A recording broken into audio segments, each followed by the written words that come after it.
Hello, good morning once again. This is Reggie Labertingan, your creator for today.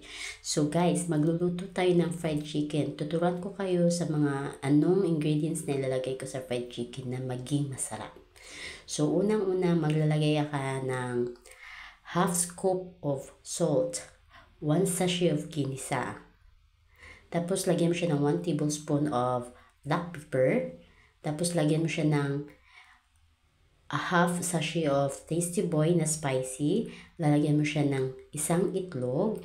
Lalagyan mo siya ng oyster sauce na 1 sachet. Tapos halo-haloin mo siya. Pagkatapos mo siyang mahalo, i-marinate po natin siya ng 1 hour. Nilagay po natin siya sa ref. So, pagkatapos po natin siya ng marinate ng 1 hour, kukunin po natin siya. Tapos, i-coat din po natin siya sa flour. Pagkatapos po natin i-coat sa flour, yung pinapainit po natin ng mantika, mini-medium ko na siya, yung apoy niya. Medium ko yung apoy kasi pinapainit ko talaga yun. Tapos nilalagay natin siya sa mainit na mantika. So, after 5 minutes, naging brown na yun, golden brown na yun yung chicken. So, babalik ta rin natin siya. So, mas naging masarap yun, diba? So, much better 5 minutes kasi naluluto talaga siya.